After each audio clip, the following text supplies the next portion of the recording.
We are up to chapter 1, Mishna 10 of Pirkei Avos, and I'll read it. Shemayah va'avtalion kiblu mehem. Again, we are in the era before the Common Era. It's about 200 years or so before the Common Era. The leaders of the Jewish people are a team of the head of the Sanhedrin and the Nasi, the president. And this is the fourth grouping.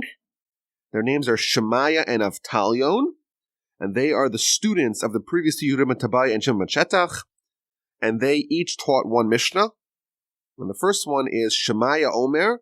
Shemayah says, Ehov es hamalacha, love work, usino es harabanos, and hate the rabbanos. The rabbanos literally means the rabbinate. Hate the rabbis. No, that's not what it means. But it means hate lordiness, hate lording over others. Va'al tisvada l'rashus, and don't become too chummy, too familiar with the politicians, with the governments. A very interesting collection of lessons here. To love the work, to hate the lordiness, and don't become too familiar with the government. So what's going on over here? So first of all, these Shemayah and Avtalion, these two leaders of the Jewish people, we're not told a lot about them. What we do know is that the next set of leaders of the Jewish people are very famous. They're Hillel and Shammai. Very famous individuals. And they were students of Shemayah and Avtalion. The one thing we are told about them is that they were converts. Not only that, they were descendants of one of the most evil villains of Jewish history. And that was Sanchereb. The First Temple era, during the First Temple era, there was a mighty empire called the Assyrian Empire. And at one point, their king was someone of the name of Sanchereb. And they came from Iraq and Assyria, and they were expanding their empire. And at the time, the Jewish people were split. There was a schism. There was a northern kingdom of Israel and the southern kingdom of Judah. So they had come from the north, Sanchereb with his army of hundreds of thousands of soldiers, and they had systematically destroyed the northern kingdom of Israel. And the descriptions of their brutality and cruelty are somewhat maybe too macabre for even telling over. Like they would flay and skin their opponents, their enemies alive. Like they were very brutal, very cruel. And they essentially captured the entire northern kingdom of Israel. And their policy was, whenever they capture a people and they conquer a land, they want to subdue the local population, the indigenous population. And the way to do that is their theory was to actually rotate, to take a nation and to displace them and place them elsewhere. Conquer two people, and then you take those people and you swap them. You mix up, everyone's in a different neighborhood. No one feels comfortable and they're less likely to rebel. So if you've ever heard the term the 10 lost tribes of Israel, that refers to the 10 northern tribes who were conquered and displaced by Sanchereb and his Assyrian army. Jacob has 12 sons that they comprise essentially 12 tribes of Israel. And when during the Exodus and during the 40 years of the Torah where Moshe is still around presiding over the nation, they're each living in a different location in the camp. Each tribe is separate from the other tribes. And when they enter Israel, they enter together, of course, but when they conquer inside of the land, each tribe is apportioned a certain part of the land of Israel. And for a great amount of time, in fact, the tribes didn't intermarry with each other.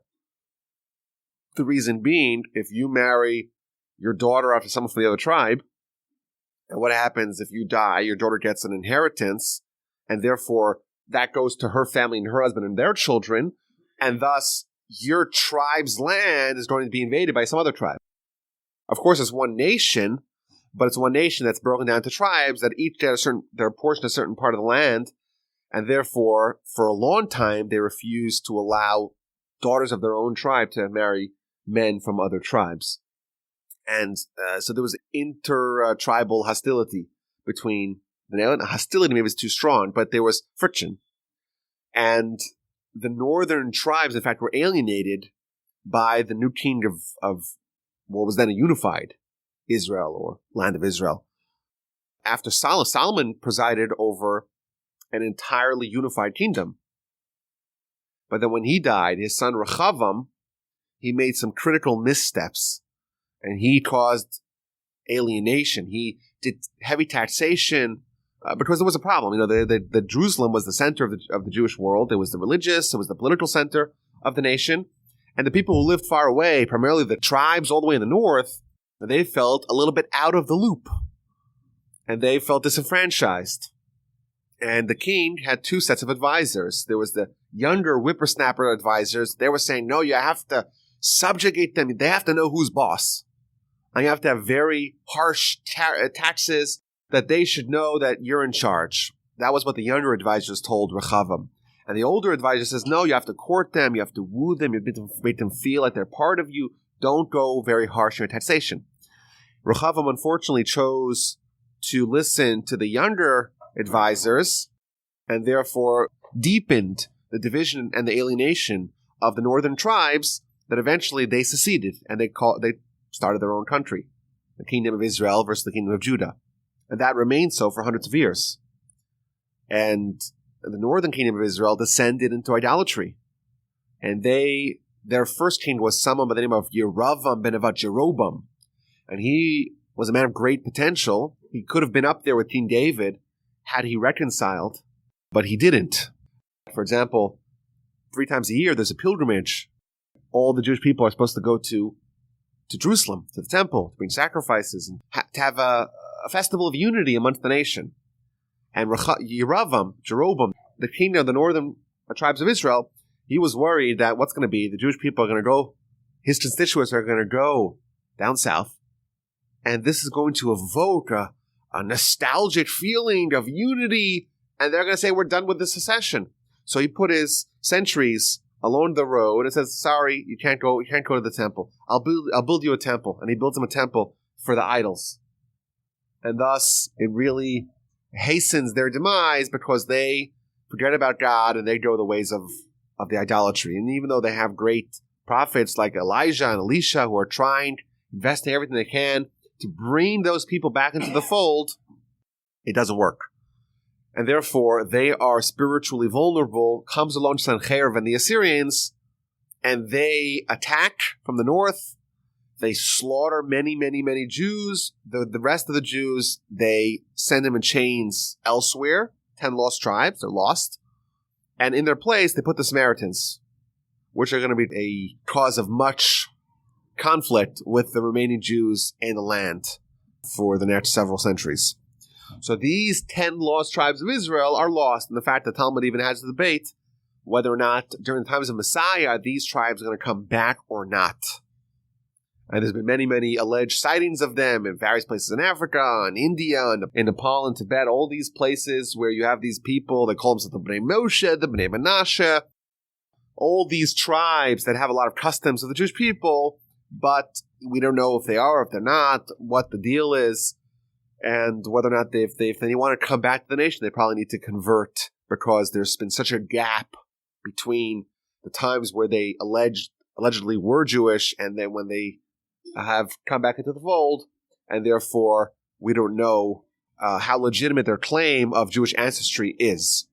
It's interesting, like the Ethiopian Jews, these are not part of the 10 lost tribes. These are people who left the Jewish nation afterwards, probably during the time of the first temple being destroyed. So about 100 and so years after Sanchereb and the Assyrians come. And it's interesting, when they came to Israel, they didn't have, for example, the holiday of Hanukkah. Hanukkah, of course, is a holiday that happened in the Second Temple era.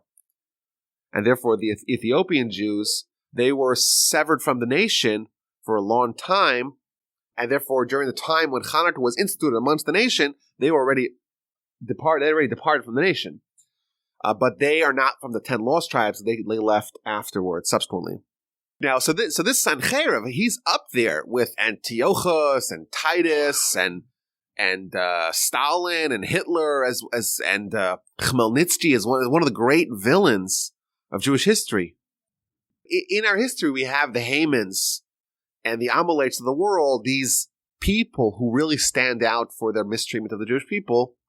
Amongst them, you have Sanchereb. And his great-great-great-grandchildren, they convert. Not only do they become Jews who are accepted, they become Jews who reach the absolute pinnacle of the Jewish world.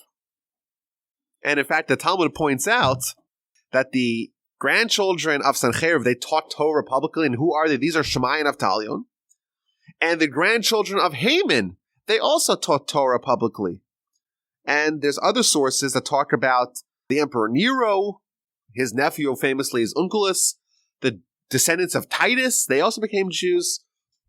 But there's this idea that out of the depths of evil, out of the worst kinds of people, there could be good that comes out from them. This demonstrates, certainly, that we're a meritocracy. Someone who's an outsider, we judge them as individuals. We don't judge children based upon the actions of their parents. And we say we're chosen people. We're chosen because of a responsibility and a mandate to be God's emissaries and God's ambassadors in the world. And therefore, if someone says they want to join and they want to play a part in this effort to bring the Jewish people to their, and the world really, to its destiny, someone like that is welcome aboard, no matter, regardless of what kind of pedigree they have. So it's just an interesting little historical nugget is that these two people who both together were the leaders of the people, the leaders of the nation, the unquestioned authorities over the people, they indeed, and everyone knew this, they were descendants of the evil Sanchereb. So what do they teach us? 3 things. Love work, hate lordiness, and don't become too familiar with governments. Let's go through these things one by one. So the first thing we're told is you have to love work. The Talmud tells us that there's nothing more wonderful than someone who works hard and is able to consume from their own handiwork. If someone has an honest living, then they can live a good life. Whereas someone who doesn't make an honest living, they are likely to resort to a dishonest living, to theft, to crime, and therefore the Mishna is telling us is like love work. And the Talmud even describes someone who says, well, this work is beneath me. I'm not going to do this work. This work is, I'm too talented for this, or this is below me. The Talmud says, no, even if someone, if that's where life brings them to, they have to take on a menial job or a job that doesn't, their friends are all lawyers and accountants and physicians, and they have to be, their attendants, their greeters at Walmart. If that's your job and that's the life that you're living, you're able to make an honest living and feed your family and do what's right, you should take pride in that because that's what you're doing, what you're supposed to do. You're supposed to love the work no matter what the work is. Doesn't mean you should not try to look for upward mobility. Of course you should. You should try to make the most of your opportunities, of course. But don't despise work because any work is better than none work. And the commentaries also present a different angle. What happens if someone does not work? Well, if they're not work, they're going to be bored. And boredom is always presented as a segue to sin. Part of our effort in life is to avoid sin. Maybe our primary effort is to avoid forgetting about God. And one of the tactics that we use to not sin is to be busy. And even if you're busy with work is not necessarily a mitzvah. It's something that everyone does. It's not reserved for the Jewish people. It's a good thing. You should love it. But is it a mitzvah? No. But it is a mitzvah in its capacity of making sure that you're too busy to sin. And someone who doesn't work, there is a great likelihood that void will be filled by something that's not only neutral, but something that's bad and negative. There's also a concern of decay. If someone doesn't work, their aging actually intensifies, it accelerates. And you see people who, full of life and vibrant when they're working, they retire and they're doing nothing, and suddenly they get old really fast, which is unfortunate. Even if you're retired, you should be working on something, have a project. Don't just have empty days and empty weeks. There's 2,711 pages of Talmud. There's plenty of work for the rest of your life and multiple lifetimes. So here are just general ideas about how valuable it is to be working.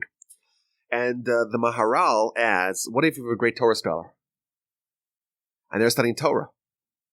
Well, there's 2 ways to study Torah. You can study Torah and say you're doing just that.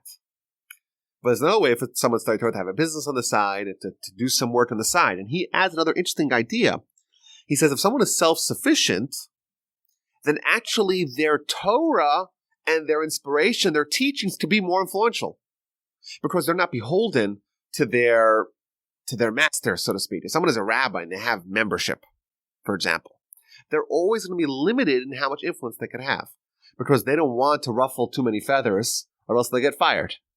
And there's been many stories in history of rabbis who said things that rankled some of their members and they were fired. And therefore they have to kind of tread carefully because they have overlords. Whereas if someone is a great rabbi but also has their own independent source of livelihood, then their ability to influence as a rabbi actually increases. The Rambam, he always writes about how important it is for someone to make a living and to not rely on the public coffers. And he himself, he was a physician. One of the greatest rabbis of all time, arguably the most influential individual, and even arguably the most influential Jew of the last millennium. He was someone who had a full-time job. And he himself, in one of his letters, he describes what his day looks like.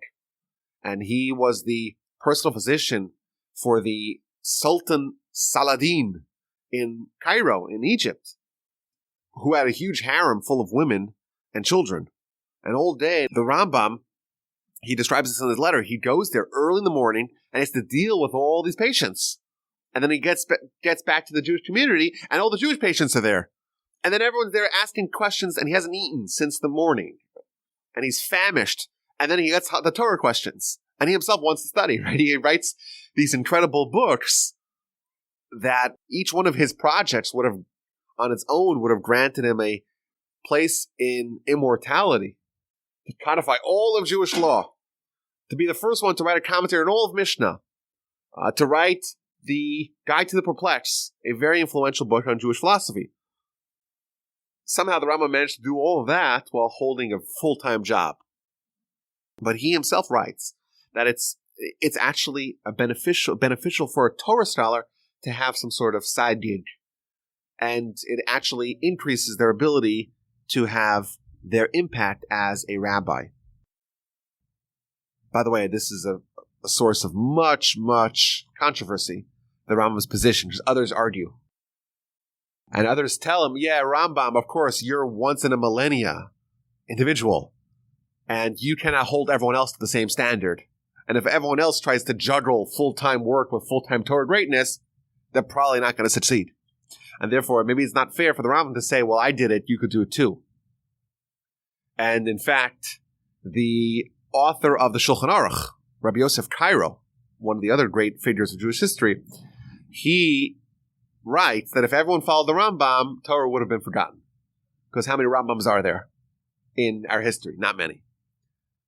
But that's a side point. But the lesson is certainly true that there is a benefit of someone having a job, and that's valuable and loving it no matter what. Even if it's not as prestigious, it doesn't matter. You should be happy with what you're doing, and you should be proud of it. The next thing in the Mishnah is to hate lordiness. So the Rambam tells us here that being a leader, being someone with responsibility, with authority over others, it causes all kinds of problems and challenges for you, for the leader.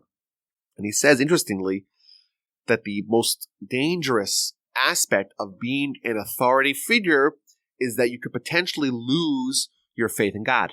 How so?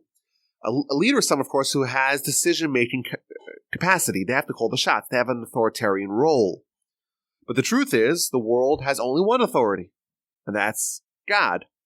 And if someone is seeking authority, it's essentially an act that states, I too should have some say in how other people behave.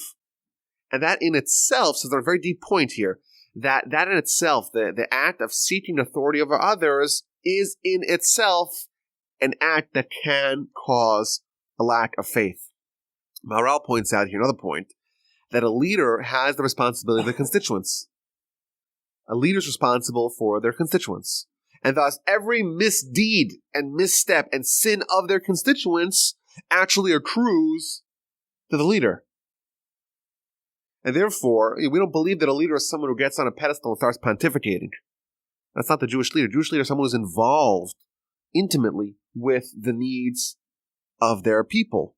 And therefore, you should know what you're getting what you're signing up for. If you're signing up to be a Jewish leader, it means you're signing up to be in there in the trenches with your people, and their spiritual stature is a reflection of yours, which is a little bit of a scary thought.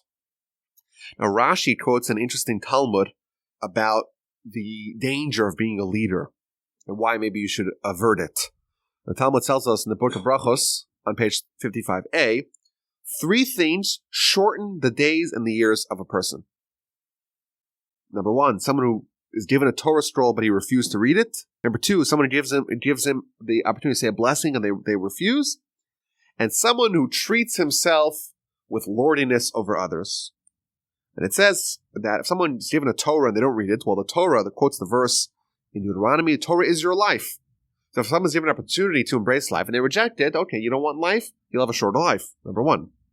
Number 2 quotes the verse in Genesis, those who bless you will be blessed. If someone has an opportunity to bless and they don't bless, well, then they're not blessed. If they're not blessed, they may die young.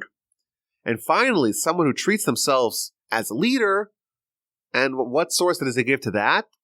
And it quotes the verse in the beginning of Exodus, that Joseph died and then his brothers died. And of course, Joseph was the second youngest of Jacob's 12 sons. So you would imagine that he would live longer than most of his brothers. But the Torah tells us that he died first, and only then his brothers died. Ask the Talmud, why did Joseph die before his brothers? Because he was the king, he was the leader, and leaders have short lives. And this is an interesting idea. What does this mean that leaders have short lives? So I saw an interesting explanation that a leader is someone who is not part of the group. They're the leader. They're above the group. And therefore, on a spiritual level, they are viewed independent of the populace. And in Jewish philosophy, we always believe that there's safety and there's protection in the crowds. The nation, you want to be judged as part of the nation, not as an individual. Because as an individual, you could be scrutinized and there could be problems found in your conduct. But as a nation, collectively, we're a righteous nation. And our objective, for example, on the whole thrust of the holidays is how do we join up together as a nation and make sure that we ourselves are a link in that chain. Because once you're a link, you're part of a grander nation, the nation we know will survive this year. That's for sure. It's been promised. The nation will always survive. Whereas individuals, who knows? The more work that you invest to make sure that you are contributing to the nation, you're part of feeling as one of the collective whole, the more likely you are to survive. Someone who's a king, someone who's a leader, someone who's an authority, someone who's saying, okay, you're the nation, I'm different. I'm designated by myself. I'm in charge of you. And by doing that, they're inadvertently shortening their lives because they're going to be judged as individuals, or they're more likely to be judged as individuals and therefore more likely to have a short life. An interesting idea. Finally, the Mishna concludes, don't be too close with the politicians. Again, 2 interesting explanations that seem to go very well with the previous ones. So the Rambam says, if you become a leader, you're going to lose faith in God. Says the Rambam, that same would apply if you become too close with the politicians. If you already have a benefactor, you're close to the mayor, and you're close to all the city councilmen, and you're good friends with the senators, and you're right, and you're a big donor to the people in power, you feel impervious. You're safe. You don't have to worry. You already have high friends in high places. What do you need God for? And says the Rambam, in a weird way, you're going to embrace the political leaders of the people, but by doing that, you're liable to lose faith in God. And the Rabbeinu Yonah, he presents it in a little bit of a different way. He says, well, the second you embrace the human ruler and you accord honor and respect and stature to the politician, what are you in effect showing? You're saying, well, they have a say. There's a verse that says, Leiv malachim v'sar b'yad Hashem. The heart of the kings and the ministers are really in the hands of God. We really believe that God is manipulating the world, not Trump or Obama or the United Nations. Of course, they're the implements of God. But ultimately, what's going to happen to the world? We believe that God's in control. when you accord so much value to the human part of controlling the world, you lose a little bit of the sensitivity to the fact that God is really in charge. There's another Mishnah later on that talks about the nature of politicians, that they're just in it for themselves, and they're just going to use you, and when you help their agenda, then you're valuable to them, but when you're really in the need, you're in the rut, they'll just discard you. That's a Mishnah we'll see actually a little bit later on. I want to end with an amazing idea from the Ruach Chaim, from the Reb Chaim Volozhiner. What he does in this Mishnah, he takes the first two central claims of the Mishnah, love work but hate lordiness, and he actually describes them as two different aspects of leadership. There's two aspects of leadership, one called work and one called lordiness. And the work, he's talking, of course, to the spiritual leaders. Well, what's the work? The work is the teaching, it's the inspiring, it's guiding the people in how they ought to behave, it's reaching out to those in need, it's visiting the sick. Like, that's the actual hard work of the rabbi. But then there's the other aspect, and that you should embrace, that you should love. There's the other aspect, that's the lordiness. That's the one people, they call you rabbi, and they give you honor and respect, and they look up to you, and they respect you, and right, there's all the accolades that come from being someone in a position of leadership.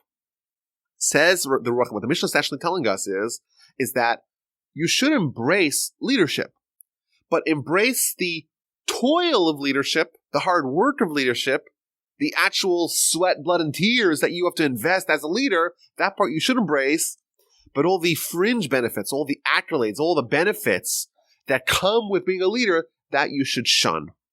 And I think it's interesting. We just, in the Torah, we read about Moshe. Moshe, of course, is the paragon, is the paradigm, is the archetype of a great leader. And we see that he has the love of one part of leadership and the absolute disdain for the other part. So the first story we're told about Moshe, he grows up in chapter 2 of Exodus, and he goes and looks out for the people, and he sees their suffering. The first thing we're told about Moshe as an adult is that he sees the suffering of the people, of his brethren. And it impacts him, it moves him. He feels their pain. And we're told in the Midrash that he sees people doing this backbreaking labor of bricks and bricklaying, and he goes and tries to help them as much as he can. He's invested in the plight of the nation. And the next thing we're told, he sees an Egyptian man striking a Jewish man. And he takes action, even though it's at potentially, and as we see it actually plays out, at great personal harm and personal loss. He has a disdain for evil and he acts upon it. That is part of the toil of leadership. It's the actual hard work. And he has to flee. He flees and he ends up by the well and he sees a group of young girls being harassed by a bunch of shepherds. What does he do? He intervenes. This is, we see someone has a leadership qualities to them. He intervenes and sticks up for those who are vulnerable, those who could potentially be harmed. And, of course, he ends up marrying one of those girls as well. He becomes a shepherd. What does a shepherd do? A shepherd tends to the needs of the flock. So we see Moshe is excelling in this one aspect of leadership. And you would imagine, if you just saw that, you'd say, well, he's a great candidate. He's a great candidate to be the leader of the people. And then he has the episode of the burning bush. And God appears to him, and God says, I want you to go to Egypt, and I want you to save the people.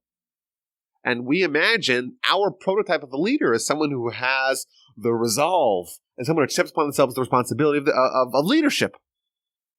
And what does Moshe do? Moshe rejects it. Moshe is not interested. What leaders do we know today that don't want the role? And the entire parsha, end of the parsha this past week that we read, Parsha Shmos, Moshe is raising all kinds of objections as to why he's not a good fit for the role. He is not going to be the one at the helm of the nation. And we're told in the Midrash that it's actually 7 days of negotiations. So the first objection Moshe raises is, well, what do I tell the people? What if they don't listen to me? What if they don't believe me? They'll say I'm a charlatan. They'll say I'm a fraud. Finally, he says, well, what if Pharaoh doesn't listen to me? What do I tell Pharaoh? How do I prove it? He'll say, God never sent you. And then finally, he points to his own flaws as a leader. I'm not a person of words. I can't speak. I'm not very glib. How could I be the leader? Finally, he says, send Aaron instead. All these objections, the Torah goes through them one by one. And that in effect, what we're saying in our Mishnah is that that's not showing Moshe's faults as a leader. That's actually enhancing his leadership claim. Because a great leader is someone who wants to do the hard work of leadership, but doesn't want the glory and the responsibility and the being at the helm. They want to be behind the scenes. And this is, I think, the characteristic of that really typifies Moshe's life. He's the most humble of men. Regardless of which side of the political divide you are, we could all agree that the political leaders that we have today are not the most humble of men. They're not. Some things both sides of the political divide could agree upon. And Moshe here is presented as the paragon of all leaders and the most humble of men. Because that is what the Mishnah is describing. The Jewish leader is someone who is both the greatest leader, so invested in the needs of their people and wanting to do all that hard work, but not wanting any of the glory. And those two together actually create the great leader that should be worthy of leading the nation. And what's that compared? That's the first two parts of the Mishnah. Love the work and hate the lordliness. And then it says, be very wary, be very leery, be very suspect of the politicians. Because the politicians, they portray themselves as being great leaders, but in effect, they hate the work and they love the lordliness. They're the exact opposite of the leader that we're told to become. Become the leader, someone who loves the work and loves the investment in the nation and the people and the underlings and the constituents, but doesn't want all the glory. And be very wary of someone who is the exact opposite. And it's interesting, there's many examples of this in Moshe's life. But when Moshe is about to die, in the book of Numbers, Moshe says to God, may Hashem, God of all living souls, appoint a man over the community. The thing that Moshe is worried about as he's about to die is not his legacy. They always say about the president. The first term is about getting reelected. The second term is about developing your legacy. None of it have anything to do with the benefits of 350 million people. It's all about what do you gain? What do you gain for this? First term, I want to get reelected. Second term, I want to build a legacy. I can have a nice museum, a nice library, and a nice maybe they could etch my face into North Dakota or wherever it is, Mount Rushmore. That's what it's about. What about the people? That's an afterthought. What happens when Moshe is about to die? He tells God, I want a successor. Who's going to lead the people in my stead? And Rashi points out two lessons from this. Moshe spoke to God saying, this informs us of the praise of the righteous. When they are about to die, they set aside their personal matters and occupy themselves with the needs of the community. Moshe asked God, tell me if you're going to appoint them a leader. What is the concern of Moshe, the prototype of the great leader that we're told here to model ourselves after? His concerns are solely that of his people, not of himself and his role as leader. And what does he tell God? God of all living souls. It's a very strange name to apply to God in this context. Says Rashi, why is this written? Why is Moshe saying, God of all living souls, appoint my successor? So Moshe says before God, you're the God of all living souls. You know the unique idiosyncrasies of each individual. Everyone's different. You're the God of all living souls. Appoint for them a leader who will be able to bear each individual according to his personality. The leader is someone who has to suffer the most because they have to harbor the unique craziness of each one of their constituents. And that is what it means. That's the work. And Moshe is saying what we need as a leader for the Jewish people is someone who's able to suffer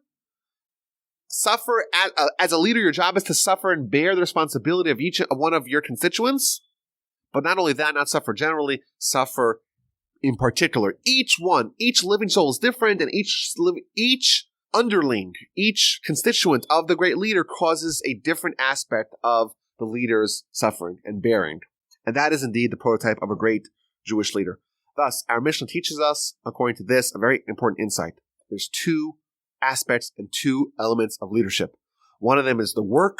It's the hard work. It's the blood, sweat, and toil that a leader has to invest, the suffering with each every individual, that you have to love, that you have to embrace. That's actual leadership in the trenches.